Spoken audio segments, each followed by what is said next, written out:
Mortal Kombat 2. No.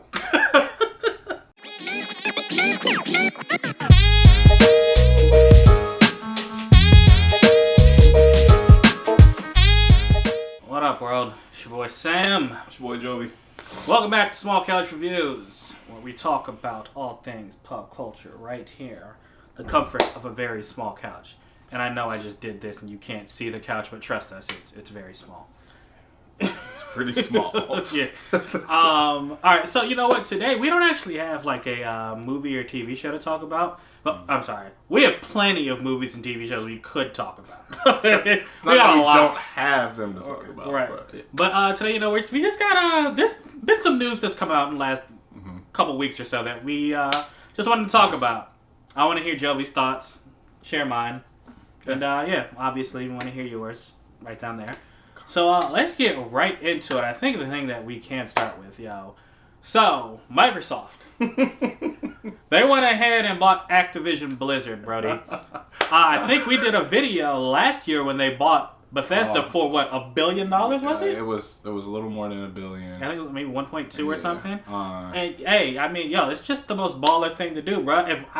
Why are you my competition? I can just buy you. You know what I mean? So it puts in perspective how much money Microsoft really has. Yeah, man. It's funny that they do this too after the documentary came out, after the 20th anniversary, because Bill didn't believe that this video game thing would be worth money. Oh, I didn't know that. No, yeah, in the documentary he was just like, basically prove it to me. Like, oh, okay. And then after the success of the first Xbox, it's like, oh, this is right. We can make money. Money? Right. Like we can print money. I'm sorry, not make money, print money. Yeah, man. I'm telling you, Xbox and 360. Those were the greatest things of my teenage years, bro. 360 is probably one of the greatest systems ever. Yeah. But Activision Blizzard, so they bought a company that makes probably some of the best games of our time. It did dawn upon me that this happened as they're in the middle of like this huge scandal, right? Oh yeah, they treat their employees like shit and they're sexist. Yeah. So I feel like Microsoft, maybe they got a good deal on it or something. That's a good deal. Oh shit. I'm saying like any kind of goodwill they had is gone. Well, so they're just buying it for like. Well, the person that was doing all this or controlling all this is stepping down.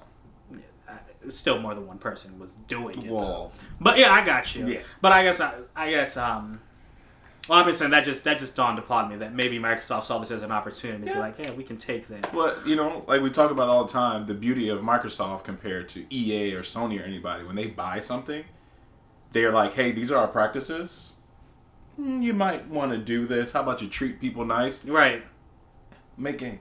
No, yeah, and then they walk away. Yeah, and they just walk away. They don't take over a studio and they're like, this is what we do. They're like, hey, be nice. Yeah, follow the rules. Follow the rules, and we're gonna close the door. Like I just imagine Microsoft is this just long hallway of all these studios, and they just open up. All right, guys doing some cool stuff. Right. All right. This is gonna be ready. Cool.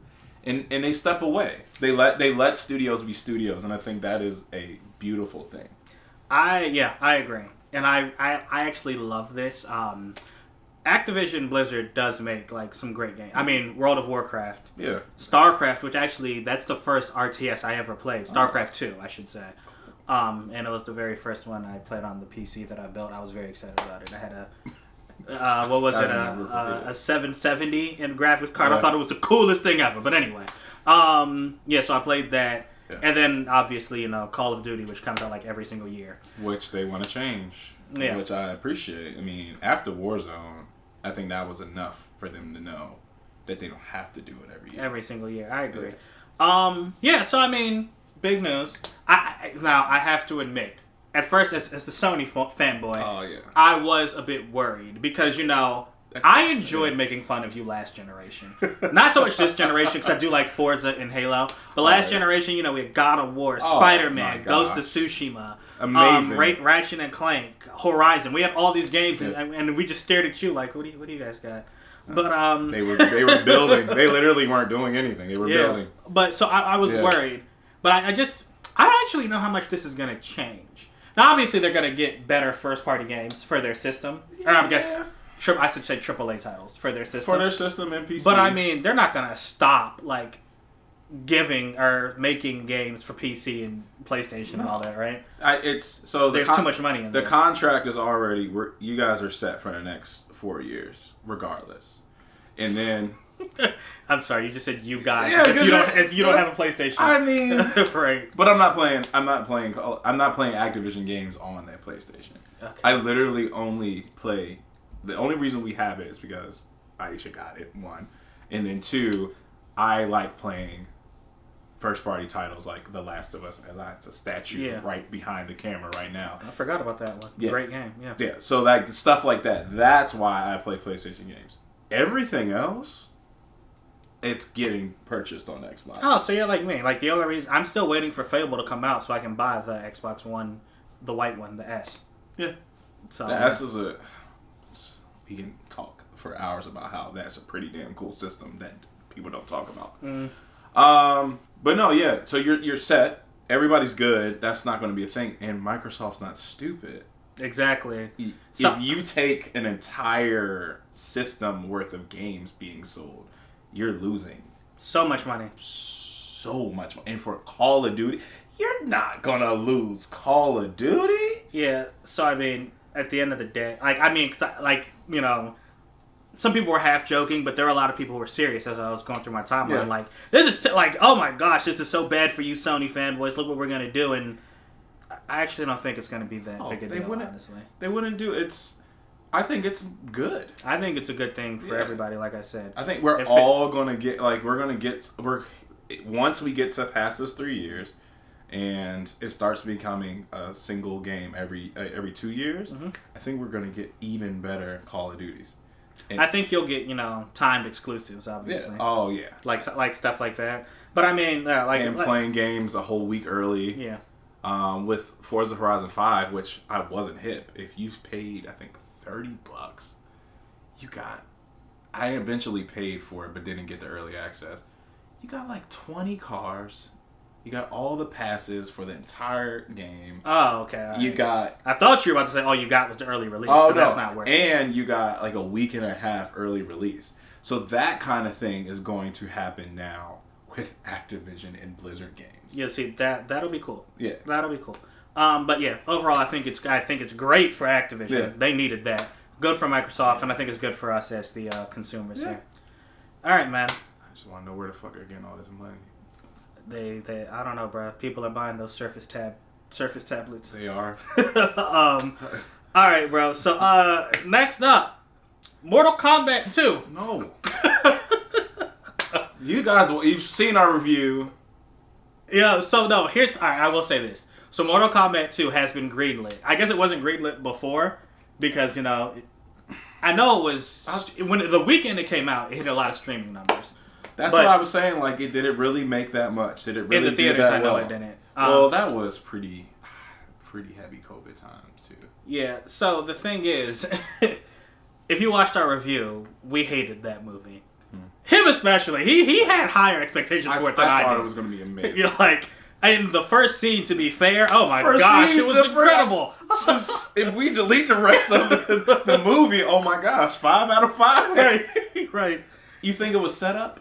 You think that's why? I mean, it was released on the internet early for a reason, and they probably knew that would hook us in, and then they could just, give it up for the rest of the movie. But no, so here's the thing though. The person writing it is the writer behind Moon Knight. Which, I was going to say, I think we talked about it during Shang-Chi. This is like and also Mortal Kombat's by Warner Brothers, which I don't know how I didn't make this connection. It's probably why it was so bad. But anyway, they should just copy Disney or copy Marvel. Whatever the action in Kung Fu in Shang-Chi. Oh, ooh, That's what should have been in Mortal Kombat. Yeah. So straight up, by them taking a Marvel writer from Moon Knight, maybe they'll get a better story at least.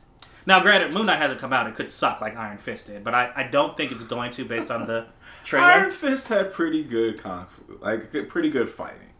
No, it didn't. But no, it didn't. Comparatively to what? Compared to what? Other shows. What? No, it didn't have good fighting compared to any other Marvel show. You can't compare it to Daredevil or anything like that because that's by far probably the best. No other Marvel property had as bad fighting choreography. I mean, the CW's I was about Arrow, to say CW stuff. The Arrow had better choreography than Iron Fist, bro. It wasn't horrible. I just don't like Danny Rand as a character. I like him in the comics. I didn't like him there. But yeah. So got Justin Timberlake here. Look like that's ramen noodles. that's the what they call him in Game of Thrones, Knight of Flowers. But anyway, so Mortal Kombat, written by the guy behind Moon Knight. If it streams again, I'll watch it. I don't know. I probably am not gonna pay to see this. So if we're gonna watch it or not, I feel like now that we are doing this and we have to watch this stuff. Yeah, I still don't know if I'll pay to see. Like, no, this is an example of video game movies that stink. Yeah. Are we going to? You think we could get? If we get early access, I'm going to go see it. Maybe. Yeah, probably. Because it'd be hilarious. Yeah. But see, the thing, like, and it's unfortunate, Mortal Kombat has, like, the best story of a fighting video game there. I mean, I used to think it was Tekken, but then Tekken 6 happened, and I didn't care anymore. But Mortal Kombat's story is so good, bro. You explain the story, and it's like, all right, they could have did so much. Yeah, and then this game, like, kind of jumps in the middle of it and assumes you've played, or I'm sorry, this movie jumps in the middle of it, assume you played the game, and it's just, like, Kano was the best part of the movie. Kano was the best part of the movie. Yeah, that's that goes for people that ain't never played the game. They were like, that was the highlight. Yeah, and so we'll see. No release date on that yet, but we'll see. Hopefully it doesn't come out. Yeah, okay. It's like it doesn't. I don't need it. There's so many cool stories, and there's so many cool stuff that Warner Brothers own. Mm-hmm. That we're not seeing the light of day. Yeah, this is true. I don't know why. Yeah. You know, you got it. I got you. Yeah, I think that's what bothers me. Okay, man. Well, we'll see. Hopefully, they can make, what is it, they can make lemonade out of that lemon. Out of that lemon. Right. All right, buddy. So last thing, did you read the comic book Saga? So, I started reading it. Was introduced to it by my fiance on our first ever conversation. And nice. Yeah. Nice. And it was really, really cool, and I'm excited to actually sit down with it. Like, we've been talking about, like, giving more time to ourselves and everything, and there's a lot of stuff I want to catch up on that's not just, like, visual media on, like, a screen. Mm-hmm. Actual paper. Yeah. And get back to it. The new one did come out. That's what I'm saying. It was on hiatus for 4 years, actually. Yeah. So literally, and it just came out. Literally, when we met, it had just ended, which is crazy. Oh, okay, gotcha. To think about. Gosh, literally, yeah.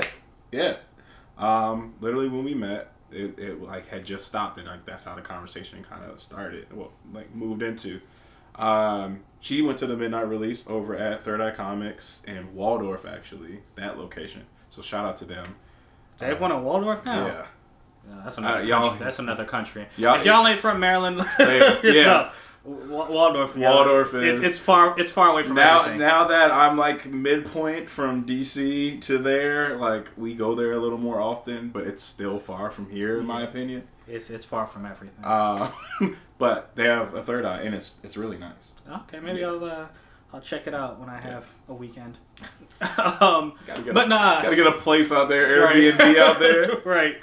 But have you read the first issue? First issue. Okay, first issue. Yeah. So I actually reread all of it 2 nights ago when I realized that it was coming back. Well, I'm just gonna come get it from you. Yeah, I have all 54 of the issues from 2012 to 2018. Yeah. It's a really good read. It's written by a husband and wife, I believe. Well, that's dope. I didn't know that. Actually, I think they are. Yeah. If they're not husband and wife, I'll put it up here. Yeah. So if you don't see anything, I was right. But anyway, yeah. So it's written and illustrated by Brian Cavon and Fiona Staples, and I mean it's a saga. It's an epic saga. It's like Shakespearean in a way. You know, you have one person from one planet, and one from another, and their species hate each other. But they had a child together. And it's basically their tale of them taking their child and going on the run and all the trouble they run into. It is fantastic. I mean, that's... very well drawn. You can't... And actually, I should say this, it's not for children. No, not at all. No, it's not. But that is a perfect synopsis of like what it is. I mean, the simplest way. And again, I haven't even got deep into it, but I can tell that's what it's going to be. And yes, I love the drawing. Yeah, the art style is phenomenal. The way it's colored. Yeah. Oh. Everything. The pencils, the coloring, all of them top notch. Every issue. Yeah. Yeah, man. I'll let you borrow them, buddy. Yeah. So excited that came back. Issue 55 is out now. What's out now? Today. Yeah. Today. Yeah. Comic Book Wednesday. Yeah. All right. Although I don't know what day it is. I'm tripping. No. So it came out yesterday. Oh yeah, so Comic Book Wednesday. Yeah. So midnight release on Tuesday. Yeah, that's when gotcha. She got it. Yeah. All right, bet. So all right, last thing that we want to talk about. Me and Jovi just watched PeaceMaker. Yeah. The first episode. Oh wow. So if you watched our Suicide Squad review, we loved it. Yeah. We gave it a 5 out of 5, and I'm sticking with that now. Yeah. And this show picks up right after the movie. The after credit scene rolls right into this. John Cena is PeaceMaker, and basically the Suicide Squad, or Amanda Waller, has recruited him for a job. We don't actually know the job just yet. This first episode was mainly introducing him and his team. Yeah. And his dad. Yeah, his dad. We got to meet his dad. We got to meet his sidekick, the Eagle. Eagly. Named Eagly. His whole team. We got, glimpses into them. I'm sure we're going to learn more about them as time goes on. Yeah. And honestly, the theme song.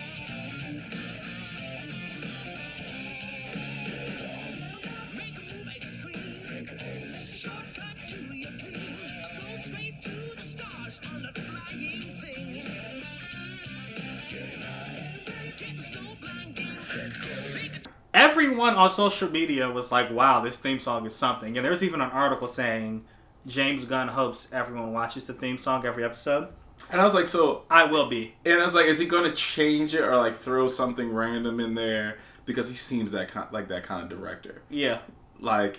Just the movements. Yeah. Everything. Everybody's doing choreography. The whole cast. Yeah. It's hilarious. It's hilarious. And then at the end, Eagly's like this. But I don't think y'all get it if you haven't seen it yet. It's a bald eagle. Yeah. So why does a bald eagle know to do this? It's it's awesome. This whole entire thing, at least the first episode, it's very much James Gunn.